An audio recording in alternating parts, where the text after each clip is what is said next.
Live from Fargo and serving you on TV, online, and on the go, this is Valley News Live at noon. The Bemidji Police Department is asking for the public's help in locating a 14-year-old girl. Authorities say Kaya Hawk was last seen at the Ball Bunyan Mall in Bemidji Friday evening around 5:30. Police say Kaya left the area voluntarily.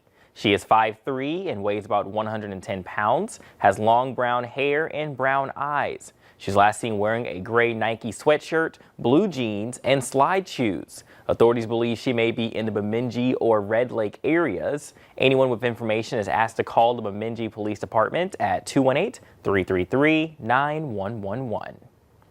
New for you at noon, we now know the name of the 14-year-old boy killed during a dog attack in Otter Tail County.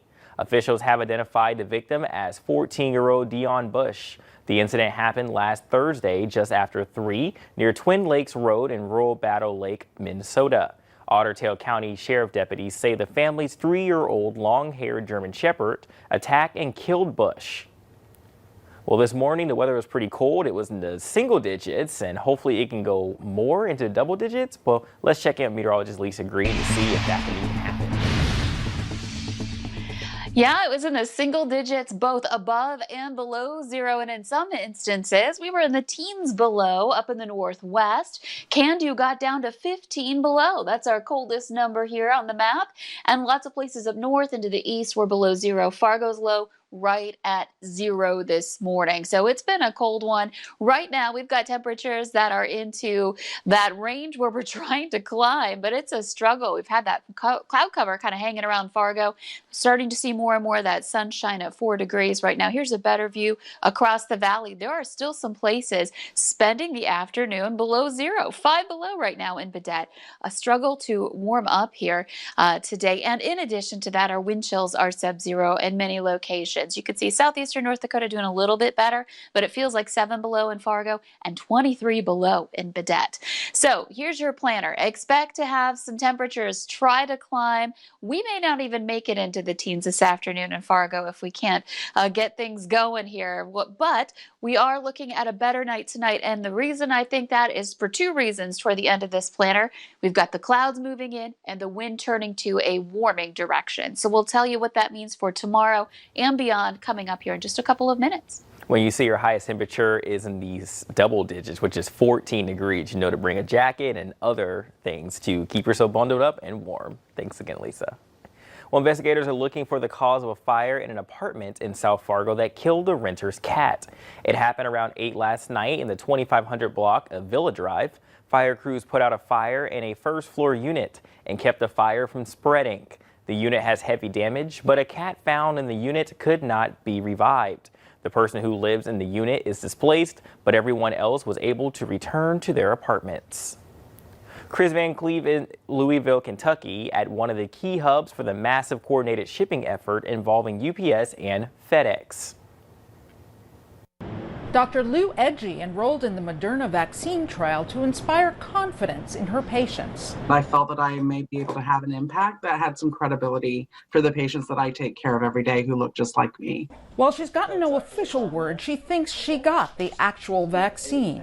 Some of the side effects were a little bit more robust the second time around. So I try and tell them exactly what I went through. It may be months before most people can be inoculated. I'm in a study, so I'm not sure. But community health groups like Grapevine Health in Washington, D.C. are already doing outreach in Black communities hit hard by the virus. 71% of African Americans know someone who's been hospitalized or died from COVID, according to Pew Research. Yet vaccine skepticism runs high. Only 42% say they plan to be vaccinated. They want to know that they are not being guinea pigs to a system that is rigged against them. The major Black medical groups and the 4 historically Black medical schools have worked together to push government officials to prioritize access for communities of color most impacted by the virus. We should not allow the dissemination of a life-saving vaccine to worsen health inequities. In fact, it should help to narrow them. They've held informational town halls with government leaders like Dr. Anthony Fauci. And they're working with local community groups like the Neighborhood Resiliency Project in Pittsburgh, who can appeal from a place of trust. 50% of the neighborhood will need to go ahead and have the vaccine to be able to burn out the virus. So neighborhood by neighborhood will really need to have every neighborhood get some immunity for us to have a global effect.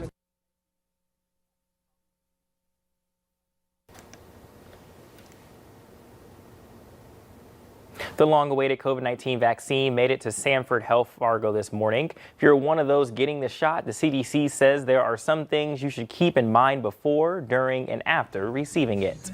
You should get a vaccination card or printout that tells you what vaccine you got, the date, and where you got it. When you're going to your appointment, you should wear a mask and social distance. Remember that there are some common side effects like pain and swelling where you got the shot in your arm, and you may have a fever, chills, and a headache in the rest of your body. Also remember, with most COVID vaccines, you need 2 shots for them to work. The second one happens 3 weeks after the first one. An agenda for tonight's City of Fargo Commission meeting shows commissioners will be requesting forgiveness of fees and property taxes for bars and restaurants in 2021 due to the financial hardship from COVID-19. Tonight's meeting starts at 5 in the afternoon. Stick with Valley News Live as we bring you live and updated coverage from City Hall. Electors across the country will gather today to cast their vote for president. The Electoral College is expected to formally elect Joe Biden as president. The first states set to vote are Indiana, Tennessee, and Vermont, which took place this morning. Arizona, Georgia, and Pennsylvania's electors vote at noon, which is now, and Wisconsin's and Michigan's are scheduled to vote later in the afternoon. Biden is expected to deliver remarks on the vote tonight. A worldwide outage takes out several Google services.